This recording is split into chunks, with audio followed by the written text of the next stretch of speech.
Good morning and welcome everyone. My name is Tom Ryan. I'll be your presenter today. You are also joined by Aline Ziegler. She's acting as my technical support and my chat person. Today we're here to talk about actions on claims, hospice denials. So really what we're looking at is what happens when you get a claim denied for hospice and what can you do? Now this comes up frequently and we'll talk more about the data to go with that. Um, This webinar is focused for those that really do want to understand the use of appropriate modifiers and the condition code that go with that, and what happens when Medicare has hospice on their file. Always got to give you a couple pieces of information before we get started. A little bit of housekeeping. One, the training material is currently available for you. It is downloadable on the training center of our website and the live events page. You are welcome to jump there and grab that right now while I'm talking. Aline did put a link directly in the chat if you don't want to have to navigate our website, but it is there for you. Once it is removed, so that's either going to be later today or tomorrow from the live events page, we will post the training material back onto our website, but it's going to be in the encore presentation. Typically that takes a week or two to happen because we have to be able to load it into YouTube, get the encore all ready, and then post it all out again. So even if you didn't get it, give us a couple of weeks and check the encore page. You'll be able to get that for 60 to 90 days on the encore page. But remember, the encore remains active in YouTube until we remove it. We only remove it if we redo the webinar for any reason or if information changes. Today, I want to let you know that I will be taking questions throughout the event. I will ask that you put the questions in chat. Please take time to put those questions in as you have them. It will help you keep track and will also help Aline and I track how much time we'll need to spend doing questions and all of those types of things. We will be asking for your feedback. Your feedback is very important to us and to CMS. We want to know what you like about the survey, what you didn't like about the survey. I'm sorry, what you like about the event, what you didn't like about the event, the PowerPoint, the good, the bad, the ugly, all the stuff you want. We'll talk more about that in a little while, but I want you to know what's going to happen. Of course, I got to give just a couple of quick disclaimers. First, the information was accurate when I checked it this morning. And yes, I verified everything was there this morning. However, CMS does change the rules and regulations along with laws and other things, so Medicare can change. So follow the information on the CMS website for the most accurate information. I will tell you that I did receive a lot of pre-submitted questions, and during the time that I answer those questions, there may be a couple of times when I ask for more information or we need something more. And that's just based on the fact I can only answer based on what you gave. I did send out two particular people questions saying, hey, you sent this in, I need more information, and did not get responses. So I will give general information, but again, ask for more information on those. What are we covering today? Well, today our goal is to help you determine when to bill Medicare versus a hospice. Our goal is to avoid the claim denials and the back and forth that some people tend to face and that make it hard to get paid properly. Okay? So we'll cover the hospice benefit. We will talk about elections and claims and why that's so important. And then I will provide you with some billing tips to avoid denials. So as we get through all of these different things, it becomes important to understand those basics. Again, as you have questions, please put them in the chat. The first item I was actually will address is the benefits. Now, one of the questions that we received is to explain the hospice benefit overall. So we'll start there. I will keep this explanation high level. Now, we do not process hospice claims. So therefore, Aline and I work for the AB MAC, not the Home Health and Hospice MAC. A MAC is a Medicare administrative contractor, and our job is to process claims and do claims-related functions. It is a separate MAC that processes hospice. We, however, do process non-hospice related claims or professional service claims, things like that. We do not process the direct hospice claims. So some of the information I can give you is based on that. Other information is based on the fact that we don't know how the hospice claim will actually process. Let's start with our basic coverage criteria for hospice. As the guy on the slide is indicating, there are three main components you must be aware of. There are three basic criteria. First, a doctor must certify that a patient is terminally ill. Terminally ill for hospice and Medicare is defined as 6 months or less to live if the course of illness or disease runs its normal course. So therefore, yep, we know that, um, and we look at what is considered a normal course. This does not mean that we could not cover more than 6 months, and we'll talk about that coming forward. It just means that if this normal course does, it will be 6 months or less. Who can certify this? And it can be the patient's attending physician. Now, some patients don't have an attending physician. It could also be a hospice doctor. Somebody asked, when we say attending physician, does it have to be their primary care doctor? And the answer is no. An attending physician could be someone treating a certain type of injury or illness. So if you have cancer, it could be your oncology hematology doctor. If you have some other form of an illness creating that, it could be that person. It could be a Parkinson's doctor. So it could be a neurologist. It really depends on the patient's condition. Again, attending does not have to be primary, and we want to make that as clear as possible. But we do have to have a physician certification. The second criteria is that the patient must accept comfort care. Comfort care is what hospice provides. What that means is that the patient must understand that this is end of life or comfort care. It is not medical treatment of their illness or injury. No longer having medical treatment for that. They also must understand that they can continue to receive other medical services. So if a patient falls and breaks their arm, just because they're in hospice, it's not as if we don't want to treat the broken arm, right? Two totally different things. So we still want them to live and maintain a certain life and to be comfortable during that time. So just hospice alone does not mean that they stop all medical care. It means just for the hospice diagnosis. Also, it does mean that once the patient understands it, they must accept hospice care. This is a written election statement, and it has to contain certain elements. We do not check this. We don't look at this. We do look in the system to see that it's there, and we'll talk more about that later as your claims processor for everything unrelated to the actual hospice care. The election can be revoked by the patient at any time, but it has to be revoked in writing and then put into the system as such. So we'll talk more about that election and how that works next, because that is one of the key elements. So the election is designed by the hospice provider. What it has to do is identify the hospice provider to the patient so that they know who should be performing the hospice care. In identifying this, the hospice provider accepts the care of the patient for everything related to that hospice condition. That's part of what they're agreeing to. It acknowledges that the individual understands they're under hospice care, will waive certain medical services. I want you to circle, highlight, underscore, whatever you want to do with the word certain, because that's where we're talking about things related to hospice and to the diagnosis related to hospice. It is not an exact diagnosis. When we say certain, we're talking about a general or diagnostic family in remote cases. And that is one question that we had. The election must have an effective date.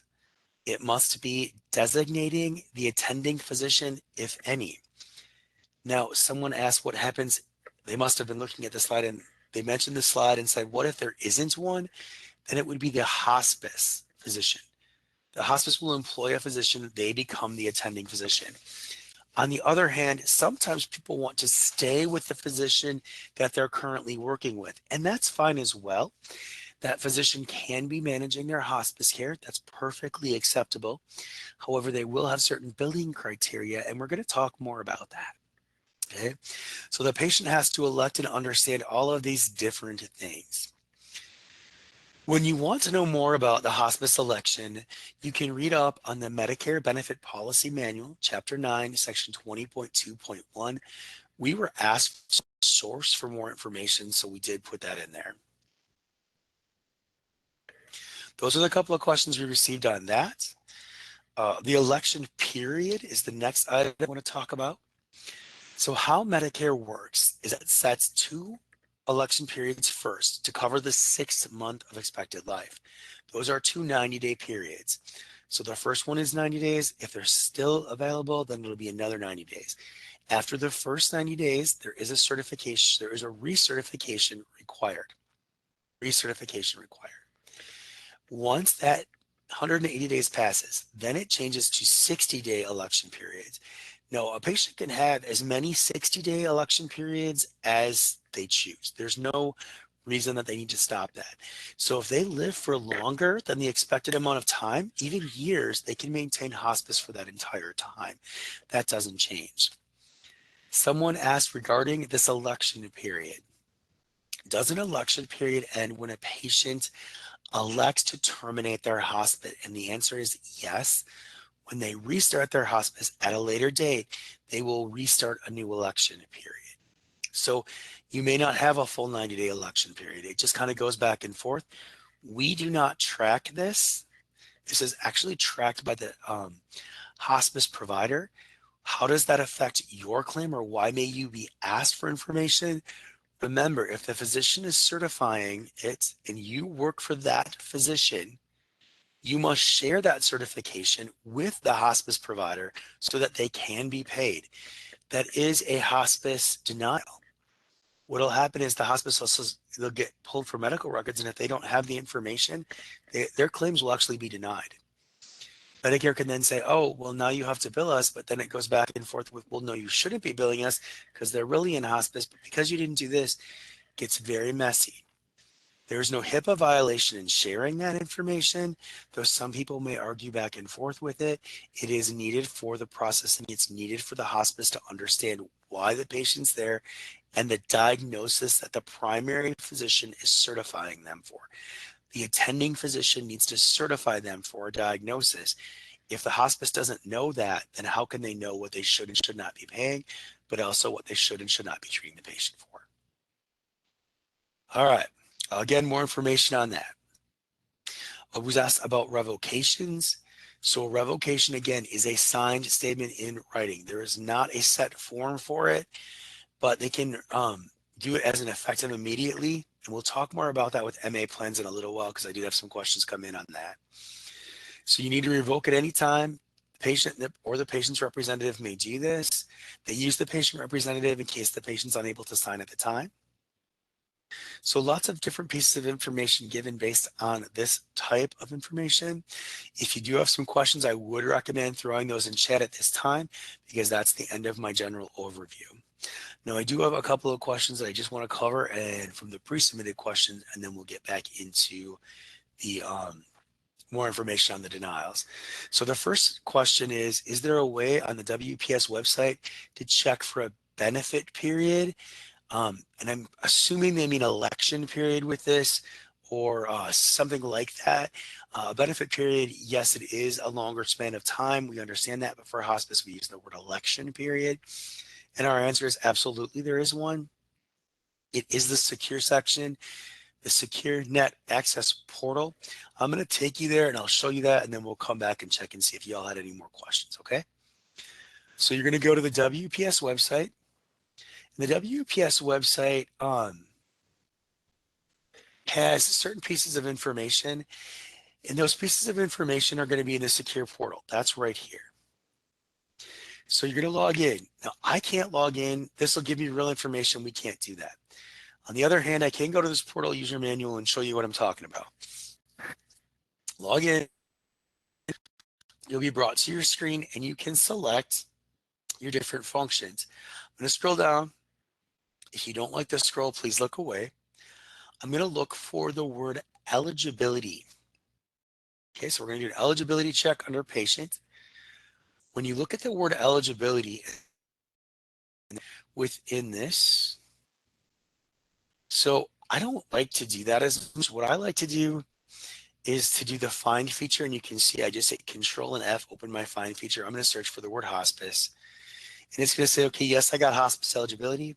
But if I just hit it again, it'll tell me exactly what's there. First, a patient with the gray box, like the one that is showing and is highlighted in red, does not have any hospice information on record. A patient with the dark blue does. So you can see like the Part A deductible is outlined in a dark blue box. This means there's information on file. Hospice, no. Summary, the total dark blue box with white writing means this is where we're at. So we would move to the hospice information, and you will find different pieces of information. You will find the hospice provider's NPI, start, reciprocation date, all of those types of things. One of the questions that we commonly get is it doesn't have certain information or it's not filled out completely. We understand that. So one of the things you'll see on here, do you see a hospice diagnosis? And the answer is no. Keep in mind that's because we do not get that diagnosis. So I can't give you something I don't have. That's what I'll give it to you in here. It has nothing to do with us personally. Aline and I, we don't see it either. It's an edit built into the system, and so we can't give it to you if we don't have it. All right, I'm going to jump back to the PowerPoint and ask Aline, do we have any questions? Thanks, Tom. Yeah, we have received a couple questions. I'm just going to ask them in the order in which they were received. The first one is, oops, let me scroll back up here. We have been told that the revocation date is extended to the end of the month. Is that true? The revocation date is not necessarily extended to the end of the month. Hospice is paid in their type of basis makes their payment in a certain manner. And so a lot of times what will happen is they'll bill it on the term date for hospice, but it doesn't come in until after the end of the month. So it's going to seem like it's extended to the end of the month. There's a variety of factors that play into that, but no, it's not the exact, it's not going to go to the end of the month, I guess is how we'll say it. Okay, great, thank you. Next question, and you kind of just went over this, but just to clarify, will WPS ever put the hospice diagnosis on the portal? If CMS gives us the hospice diagnosis, we would love to share it with you, but until CMS does that, no. Thank you. Next question, can Medicare be billed on the exact date of revocation? Okay, so I'm going to ask this, I'm going to answer this a couple ways. So first, if you try to bill that claim and the hospice has not sent in their date, their claim letting us know that it's been a revocation, no, we won't accept it. If on the other hand, they have sent it in, it's in the portal and it shows the revocation date, then yes, it's going to be a discharge date for them. They're discharging from hospice. And that's why the revocation doesn't necessarily go to the end of the month. So on the exact day of revocation, if it's literally a calendar day, then no, you have to wait until it's updated to show that the hospice has sent in the discharge revocation date. Thank you. Next question, I work for a clinic. Is there a way to see on the WPS website if a patient is currently under hospice care? We've had several issues where a patient was seen and we were unaware they were in hospice until months later. Okay, this is an awesome question. And yes, the eligibility feature will give you that. Here's the problem or the exception or the limitation, whatever word you want to use with it, it is only as good as the hospice billing the admit. Now, the hospice bills an election claim. This is a no pay claim to say, hey, they're in hospice. Once that claim is in the system, then it updates our files. That claim, though, it waits on the hospice to bill it. Most hospices are very good at getting that in timely. Did you catch the fact that I said most? So if a hospice does not get that in timely, then no, we can't do that. You may bill it. You may even bill it without a hospice modifier. Suddenly what happens is, oh, we took the money back. That's an unsolicited response, something we have no control over. So when you look at our systems, that's what you want to use. It's going to be the eligibility feature, but you always want to also ask the patient. Hopefully that helps you a little bit, because until that first initial claim is put in, that election period claim is put in, we can't do anything to stop it from processing. Okay, thank you. Next question, if we bill a hospice that's reported on the patient's Medicare and that hospice does not respond with a denial or acceptance, what are our options? Can the guarantor be billed for those services? We are an ancillary mobile radiology provider to SNF patients. So if the hospice provider has not responded and you feel that it is hospice related, therefore it is their responsibility to pay. You should follow your normal collections process against the hospice provider. Now, you may want to consult a legal entity, your lawyer, your counselor, whoever is going to advise you on that. We cannot tell you yes or no. We can tell you Medicare is not responsible for paying that, nor would the patient. That is part of what the hospice provider agreed to in their participation agreement with Medicare, is to pay you back. So that's why we say it in the way that we do. But I will tell you, from a legal perspective, you must ask for legal advice, or you should ask for legal advice from your legal advisor before pursuing any actions. Next question. Thank you. If the hospice election has not been updated according to eligibility in several years, what's the process to get that updated for our current date of service? A hospice election must be updated by the hospice provider on file. So you would have to work with them to get that updated. And if not, in the meantime, it's their responsibility to pay it until they update it. They should be billing us with all that information, because their final charge or their final claim should also contain a discharge code. The discharge code tells Medicare what happened, and a variety of other factors. I don't want to get into all of that. So, but yeah, keep that in mind. It's their responsibility to do that. Anything else? Yeah. How quickly is WPS updated by when the patient goes into hospice care? That's a great question too. And the answer is as quickly as that claim comes in. So remember, I said the claim is a no pay claim. It's called a hospice election claim. And it's simply by the hospice provider to tell us, hey, this patient has now elected hospice. We should be receiving certain things. It comes in, and usually within 7 days of that claim coming in, because it's a no pay claim, it's on the system, everything's good. Here's the problem. How quickly are we getting it from the hospice? If we don't get it fast, obviously we can't update it. So there is no like set time frames for that. So hopefully that makes sense. Anything else, Aline? Yep, one last one, and I'm not sure if you can answer this. If the diagnosis is within the same group of diagnosis as the hospice diagnosis, how would this be billed? And then they give an example of a certain code, G30.1, but the diagnosis for hospice claim is G30.8. In most cases, and I'm going to say this very loosely because I would need to look at the actual diagnosis codes, but for the most part, when it's something related very similar to that, you're going to want to bill with the next section, and that's what we're going to talk about next, is actually billing. Was that our last question? Because then we'll, okay. Perfect.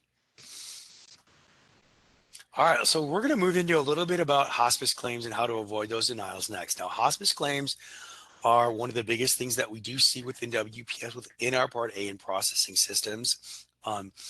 So remember, we don't process the hospice claim. What we're talking about are the claims associated or affiliated with the hospice claims. These would be claims with the same or similar diagnoses, or claims that you have not indicated are separate. Now, I said you have not indicated, and that's what we're going to talk about as well. So the very first thing I was actually asked for was a little bit of data.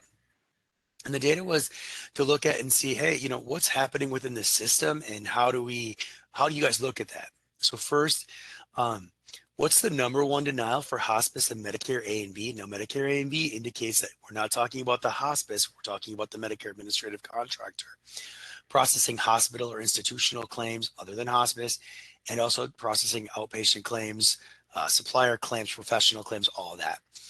So the number one denial, for hospice, is actually from within the Part B system, which is the 1500 claim form system, and it is denying for related diagnosis. Now, it's not exact diagnosis, it's related diagnosis.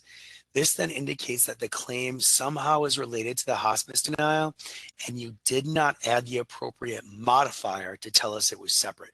We'll talk about those modifiers.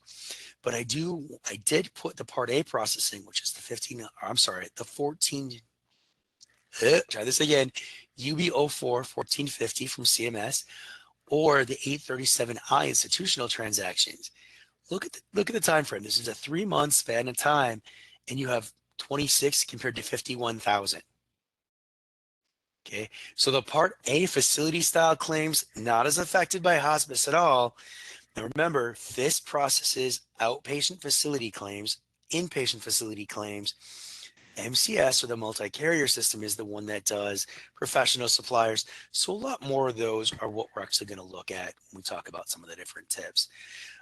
So hopefully that all makes sense to everybody, and that's where the data came from and why we're doing this. So great question asking. So the first thing you have to be aware of is that there are 2 different ways you can bill when it comes to hospice. Where do you send your claim? First, if it's care related to the hospice diagnosis, it goes to the hospice itself. Can Medicare advise you as to what needs to be appended to the hospice claim to get them to pay? No. When you bill the hospice, they need to help you through that process. We can't tell you that they want this diagnosis, they want whatever they want. That has nothing to do with us. We don't know what the hospice needs. Here's why. The hospice has certain rules they have to put onto their claim to get it to the hospice MAC and to get them to pay it. We don't know those rules. We don't process those claims. On the other hand, if it is medically necessary care and it's not related to the hospice diagnosis, then you will bill the Part AB MAC, which is WPS. I want you to circle, highlight, star, do something next to medically necessary care. If it's not medically necessary, you would still need to follow the not medically necessary care procedures, which could be giving an advanced beneficiary notice of non-coverage to the patient or writing it off, depending on whether or not you did. That's not it. But you must identify the care is not related first. So as the provider, you say, okay, what is this for? And is it related to, is it within the same group of diagnosis codes? Sometimes that means looking on our system and then contacting the hospice to say, what are you seeing the patient for? We saw them. Medicare has a bundling rule, which says we have to pay you. So I have to establish whether or not I should bill you or them. I need your help. What are they in for? Again, this is not a violation of HIPAA at all. You're trying to get billed correctly. So then we say, wait a minute. I just said claims processing for hospice is separate from the Part A and B MAC, and that is very true. The question that I got in is, are all of the AB MACs also home health and hospice MACs? And the answer to that question is no, they are not. There are 4 AB MACs that do home health and hospice. This map does designate those 4. J6 will have anything in the green, J15, anything in the blue, and you can see those 2 are also separate. JM is yellow and JK is red. These are divided to make the beneficiary counts more equal or the claim counts more equal. So that's why they don't necessarily connect. So separate MACs process completely separately for home health and hospice.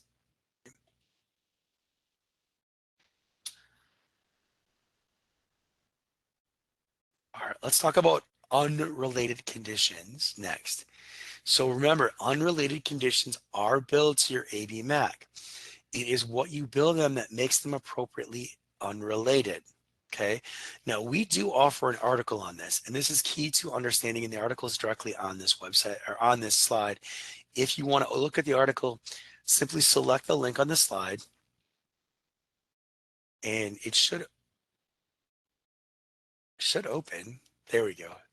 Sorry. And it will open the article and you can read through the information, and it'll actually talk to you about, here's the house selection stuff I gave you.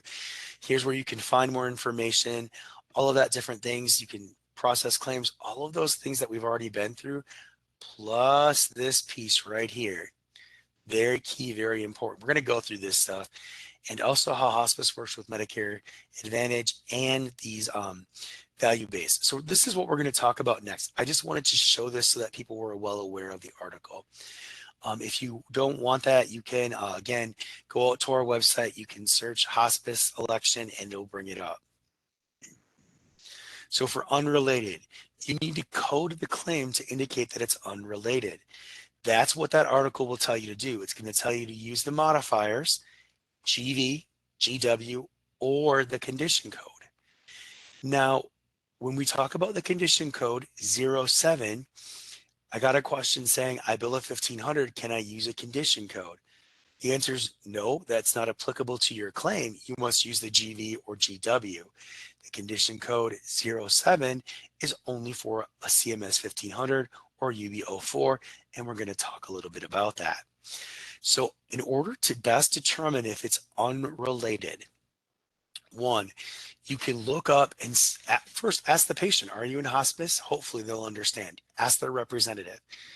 Two, look up in our system and find out who the hospice is. Who is this hospice provider? Three, ask them for the hospice related condition. Now, as someone who is a primary care doctor acting as the hospice provider, you may already have this information. As someone who is a hematology oncology, you might already have this information. You might know it's this diagnosis because you're the doctor's the one that wrote the hospice order. That's okay too, as long as you know it and you have that information. That's how you can then determine what you need to append to the claim. And that's what becomes key. Lots of questions came in, especially regarding the use of the next modifier. There is much confusion over this modifier. This modifier is GV.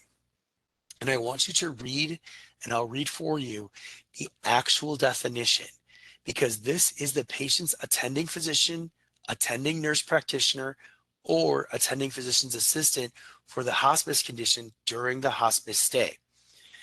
This means you must be a person. That sounds very odd, but we get these appended to laboratory services and ambulance runs. This is not an appropriate modifier for that. Only the physician service can maintain or be used for this. Now again, physician, I should say professional service for that. And it's only when the patient directly writes that person onto their hospice election. If they do not do that, then no. Once we look at that, then we look at the employment relationship. The person must not be employed by the hospice. Now, also incorporated within that are those two other criteria. You're not getting paid, but you're on the board of the hospice, or you're not getting paid, but you're volunteering as the hospice director. Those are also for this purpose, considering the hospice providers. They're employed by the hospice. So a hospice provider, this is part of what they get paid for. They do not bill these services separately. It comes in with the hospice. It's part of their whole arrangement. Okay. So if you're paid for under an arrangement, if you have a separate contract, you become a contracted employee, you are now employed by the hospice. The hospice is paid for this as part of their services. The hospice then pays the physician, etc. So hopefully that makes sense. So GV means you're not employed. There's no arrangement. There's no employment at all. Okay, let's move on. The next question is, when is it appropriate to use the GW modifier? This is every single other provider that is not the attending physician, but is not employed by the hospice. Okay, so if you're an ambulance company, if you are a lab, if you are a doctor seeing a patient for an unrelated condition, then you would use the GW. It doesn't matter what it is. So it doesn't matter who the provider is. What we're looking at is, one, are you an attending physician for that hospice? If not, GW. Is the service unrelated? Yes, GW. Now the exception to that, of course, would be those that can bill the condition code 07. Those that bill the condition code 07, again, are institutional claims not related, when an entire institutional claim is unrelated. We did have a question that came in and said, if I put a condition code 07 and I put a GW on, what's going to happen? Nothing. The system will process it. It shouldn't come back as anything special or any kind of special anomaly or anything like that, because they mean the same thing. If it does, then you'll want to remove the line probably I'm going to say the GW, and I'm going to say that because the condition code 07 indicates the entire claim is unrelated. So you're telling us the same thing twice. Not sure why you need to do that. So if you're a physician and you work under critical access hospital, question that was asked, critical access hospital, they bill method 2. The patient comes to you and you're billing emergency room services, an emergency room evaluation and management service, and it's not related to the hospice condition. Yes, you could put that on with a condition code 07. Hopefully I answered that specific enough to get you the critical access hospital question. If not, you will need to put that back into the chat for me. Medicare Advantage plans are unique. Now, a lot of people say, what do you mean they're unique? What does that mean? A Medicare Advantage plan, when they were passed into law, said that they bill for medically necessary services. Remember what we said way back when we talked about the basis of hospice. This is not a medically necessary service. Instead, this is what? Comfort care for the end of life care. Therefore, if the patient has an MA plan and they choose to keep it but elect to enroll in hospice, then the hospice provider still has to enroll traditional fee for service. So would you during this time. Okay. So Medicare bills these directly too because it's related to certain conditions. Now, because of this and the way that it works, once they elect, they'll begin but the MA plan gets paid monthly. It's just they get a lump sum for the month.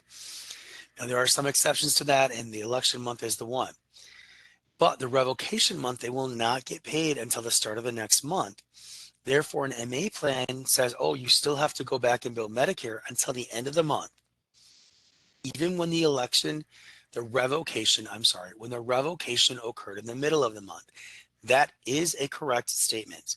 This is explained in the Medicare Benefit Policy Manual, Chapter 9, Section 20.1. It explains that because of the way the MA plan is paid, when the patient elect to revoke their hospice in the middle of the month, you have to continue until the following month. You continue to bill fee-for-service Medicare. That was hopefully going to answer the question as to when they revert to traditional Medicare if they have an MA plan and it relates to hospice. Again, upon election until the end of the month in which the revocation was signed. But again, this is an MA plan direction, not an overall plan direction. Does that make sense to everybody? This goes for Medicare Advantage, not an overall plan direction. I'll make that very clear because it gets very confusing. Oops, sorry. One of the questions that came up is based in the MA value-based insurance design. This was a model. It's like a test that was going on. And they said, hey, during this time, if the patient elects one of these value-based insurance design models, when they go to that, hospice will be included. Hospice will be included. We're going to test that theory out. What happens is as of December 31st, 2024, that portion of the value-based model has been revoked. It's been removed. So then it goes back to traditional fee for service. That is the end of the month. You would bill that MA plan until the end of that month. Starting January 1st, 2025, you begin to bill traditional fee for service Medicare, even if they have this value-based plan. So I wanted to put that in there. Some people say we don't have these in our area. Awesome, kudos. If you do have one, please make sure you're aware that CMS has made the determination this is not a cost-effective method. So therefore, this part of it is being revoked. So hopefully that makes sense to everybody as well. But again, it was a question we thought we'd put it in, which should bring us to our next set of questions. What I will do is the same. Oh, I'm sorry. I did give you some resources if you need those. I apologize for not bringing that up first. But it's going to bring us to our next set of questions. What I'll do is give you some pre-submitteds. We're going to go back through and then I'll ask Aline again, just like we did before. So first pre-submitted question. They were told by another contractor that condition code 07 is needed when billing the GV modifier, which doesn't seem appropriate. You're hoping for guidance on this. Now, here's the thing. Each contractor can maintain systems differently.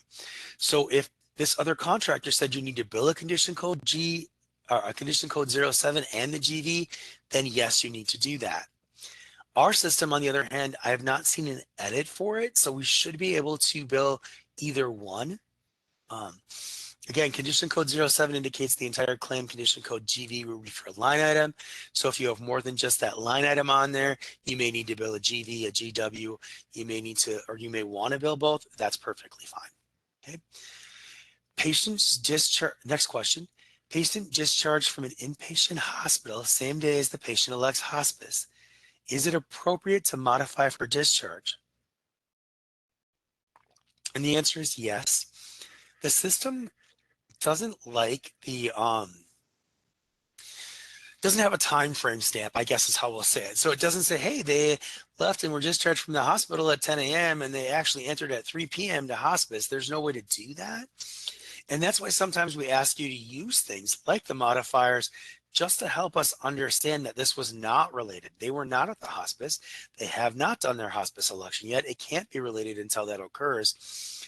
So because the system doesn't have those fields built in, sometimes we need you to do those workarounds. Next question. When resubmitting a denied claim, it is sent back as a new claim or a corrected claim. Well, this is really going to depend. I'm going to assume this is a person who has FIS access through direct data entry. In other words, you bill in a UB 04837I because that's the way that we know most corrected claims come in. What you'll need to do is to verify the tape to tape field and see if it's marked. If it's not, go ahead and submit new. If it is, you'll correct it. Make sure that you get that field in your verification done correctly and make sure you're doing that. If you're submitting on a 1500 claim form, you can try to do a clerical error reopening and put it through the system with that by adding a modifier. That's fine. That's called a corrected claim. It's called a clerical error reopening. You could also submit a new claim as it stands denied. So I'm not really sure where we were going with that one. Hopefully I got your answer correctly. Next question again relates to that rural health clinic. They're a rural health and our provider may be assigned hospice care, but not employed by the hospice. Sorry, hold on one second.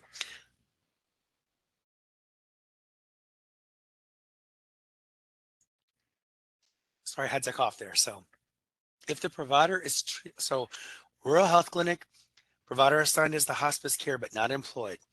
If the provider is treating them for a condition related to their hospice condition, would that be billed to the hospice carrier or to the Medicare administrative contractor?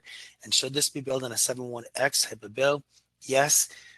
Medicare contractor, yes. 71X, I believe that is correct. And yes, GV modifier, please append that. Or condition code 21, please append that. One or the other so that we have that correctly.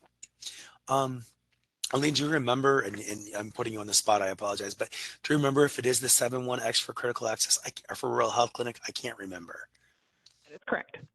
Okay, so yeah, 71X, sorry, it was just jumping in my mind there. So with that, I'll open up. Aline, do we have any questions? We do have a question, and it says, when a patient is in a nursing home and seen as routine roundings by a non-hospice provider, so that provider is not the attending, not necessarily seen for the hospice diagnosis, but sometimes the hospice diagnosis is on the claim. What is the correct way to bill this? So I guess, why is the person seeing them that day? Routine rounds doesn't really help me understand exactly what's going on with that patient. Now, if you're saying it's the, required visit, the federal, the statutory required visit, then yes, you'd still bill it. You would bill it with an unrelated, again, could be condition code 21, could be the GV, I'm sorry, the GW, just depending. So I don't have the best answer for that because I'm not really sure what they're seeing them for and what the purpose of that bill is, but you would need to bill it as an unrelated if it does not, even if it has something related to or the same family as the hospice diagnosis on the claim, that's okay. It can still be related. It can still be unrelated from today's hospice condition. You just need to make sure you're telling us that. Next question. Great. Next question. We bill to Medicare Part B with the appropriate modifiers. Is the claim then sent from Medicare B to hospice to pay the claim? Okay, read that one more time to me. Okay. billed to Medicare Part B with the appropriate modifiers, is the claim then sent from Medicare B to hospice to pay the claim? No, it's not. If you bill it with the appropriate modifier, it's actually paid directly out of the Part B trust funds because Medicare is responsible for it. Because the law that covers hospice says it can only pay for things that are hospice related. And so because of that, Medicare will pay for everything else. By billing it with the appropriate modifier, Medicare is supposed to be paying for it. It's not part of the hospice. We'll call it a hospice daily rate. It's very simple. I understand that if you're on here from the hospice, please don't say, hey, Tom, that was really an oversimplification. I know it is. But let's just call it the hospice daily rate. And so depending on that, it would be excluded from that and therefore payable by Medicare and payable out of the trust funds. Next question. There are no further questions at this time. Perfect. Let's move on. So the next thing that we really have is just some tips really to help you. And we want to remind you guys of why these tips are put in place.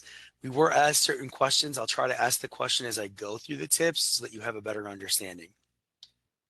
The first one, also during this time, please use this time to add any further questions that you have into the chat. But the first tip we have is to actually check and see if Medicare has the hospice election on file.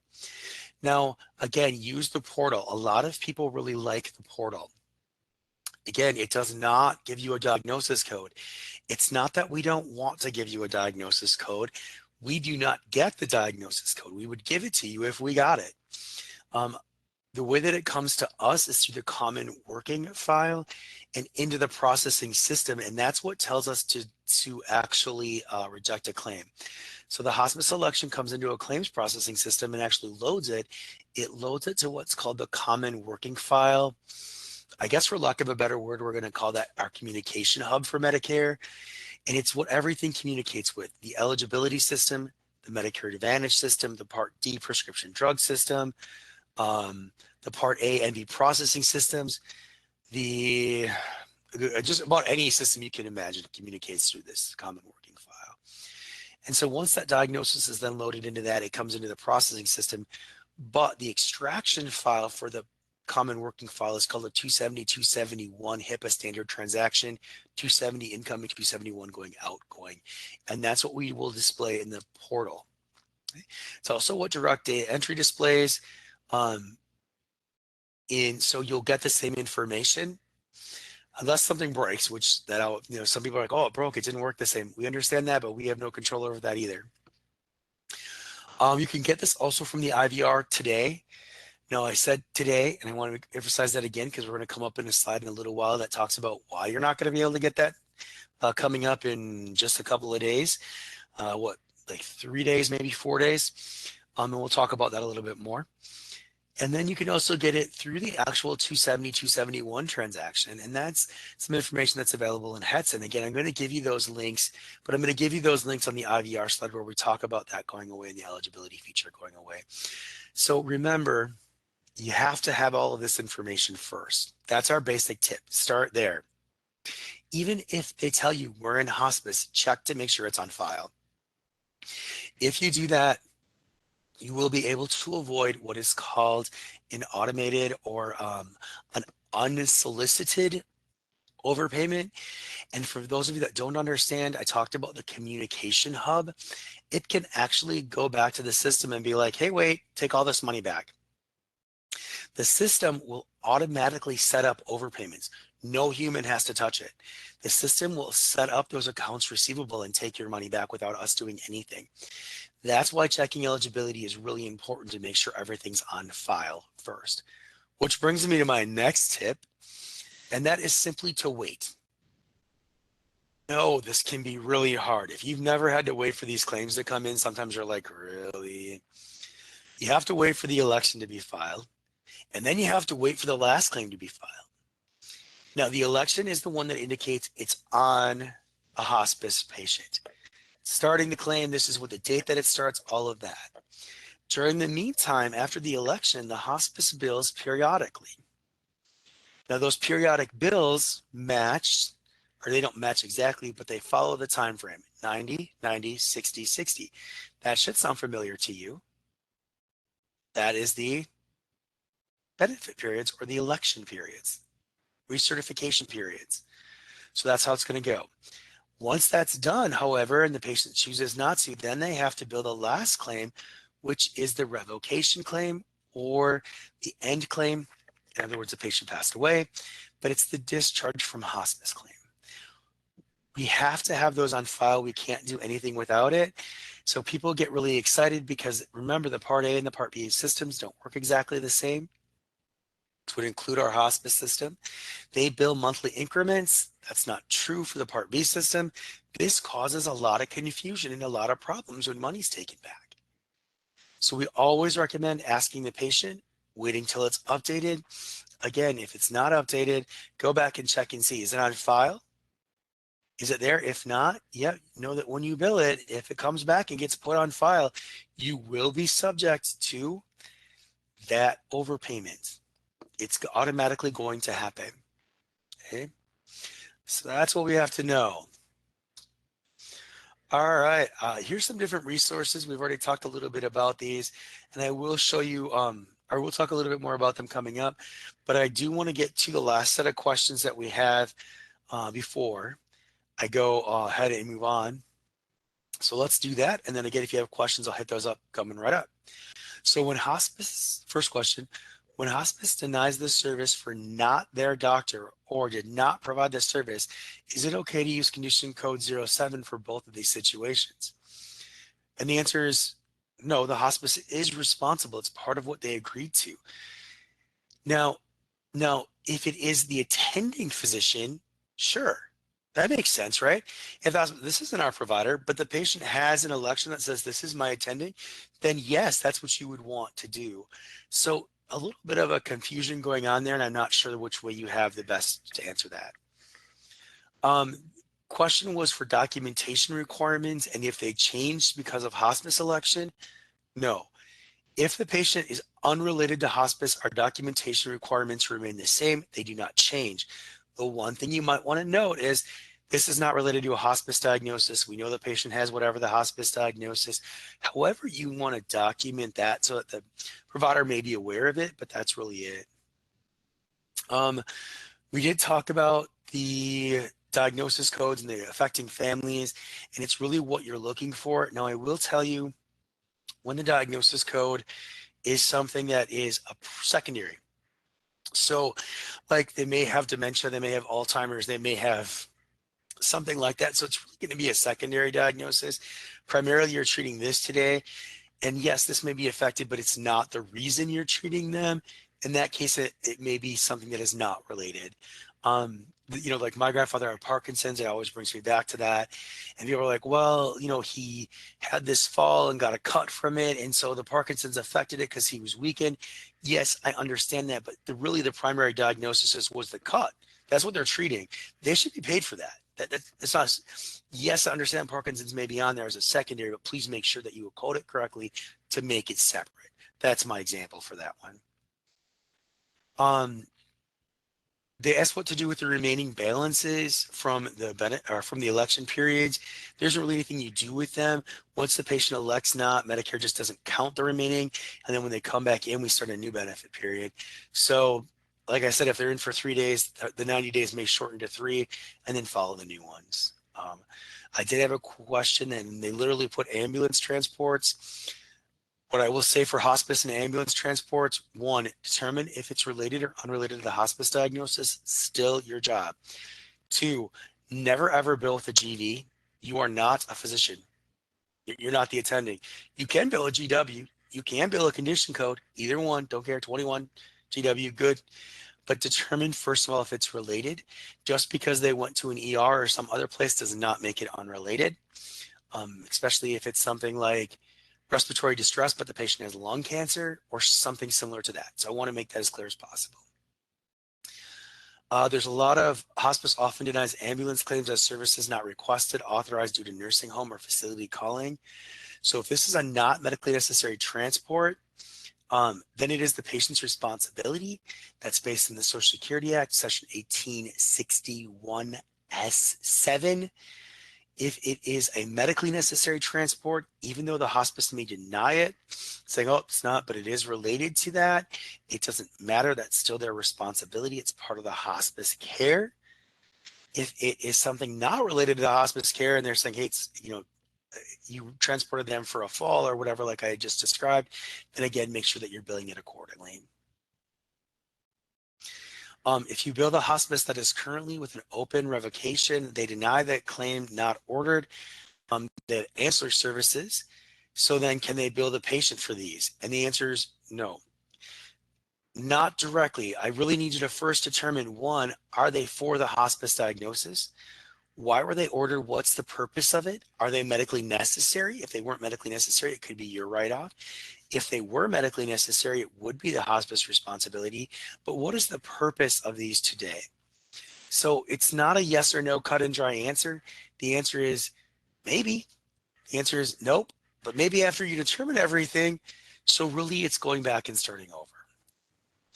If does hospice go back to the beginning of the month and no, it's the date the election is signed and where it begins at. So they must be at the hospice facility or their home when they sign the hospice election. And yes, home is a valid hospice location, depending on the type of hospice they are having. This will be contained within the hospice election to indicate that it is home hospice. We did have some general questions. How to bill an MA plan. Can't answer that. Ask the MA plan directly. Other than that, Aline, do we have any questions that I have not answered? Nope, no additional questions. Thank you. All right, let's go ahead and go on. I did tell you that I would talk a little bit more about this one. This is that interactive voice response. It's the eligibility. CMS has instructed contractors to test a pilot program where we're taking eligibility off of our interactive voice response. That's that phone system you call, punch some numbers in, it gives you data. So they said, hey, take it off. We have elected to do that as of January 1st, so just a couple of days from now.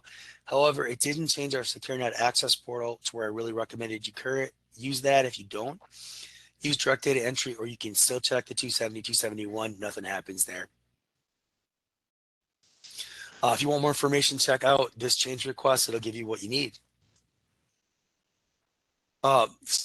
Promoting what is called health equity, and this is just the highest level of care for everybody, regardless of race, ethnicity, sexual orientation, any kind of factor, economic location, it doesn't matter. So really, if you're interested in learning more about health equity, we do recommend taking a look at the CMS website for that. I want to let you know that we will be giving you a proof of attendance certificate. It's going to be in the follow-up email that comes. It'll come shortly. That certificate is actually contained in the bottom half of that email. And so you want to make sure it's there. This is what you use for continuing education hours or contact hours. And this is what you can then give to your association, your group that issues those. It's nothing to do with us. We do not issue those. We do issue you contact hours. You get one contact hour for this event. If you did not receive your certificate, I need you to email me. I've had Aline put this in there a couple of different times. Its email address is back in there. It's on your slide. So if you want to email me, please put hospice denials and tell me what you need, whether it's a follow-up question for the next 7 days or a certificate because you dialed in. If you are asking for a certificate, I need your phone number, the number you dialed in from. If you are using a business line, please make sure it includes area code, the first 3, and then the next 4 could be your direct line plus your business line, whatever you want to do there. Okay. If you have something specific to why a claim denied in a certain manner that has to go to customer service, we can't look that up for you. All right, survey. Please take our survey. We really appreciate your feedback. Again, I want to know the good, the bad, and the ugly. What did I do well? What could I do better? And was the PowerPoint helpful? What could I have done better with the PowerPoint? I call that my ugly. So good is me as the presenter, bad is me as the presenter. And then just what did the PowerPoint, whether it was helpful or not, whether the websites that I used were good or bad. We are going to give you a link right now. You can take this survey. I'm going to give you the opportunity to take it in the email that comes out for follow-up, but I'm also going to give you a pop-up redirect box. It's going to look like the one on the right side, going to have a little triangle on it.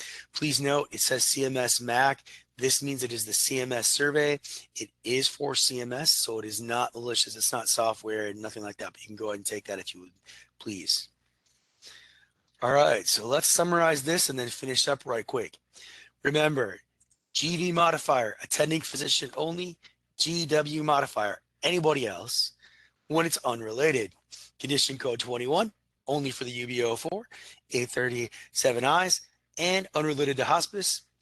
Hopefully that helps everybody. And just a quick reminder there. Thanks for listening. We appreciate your time. Remember to take my survey, give me the good, the bad, and the ugly, and everything else you want to give me. Give me some topics related or unrelated to hospice. Sign up for any additional webinars that you may like. We'll post this encore hopefully fairly soon. So on behalf of myself, Aline, all the provider of education, thanks for participating. We look forward to your survey comments and we hope they have a great day. Thanks everyone.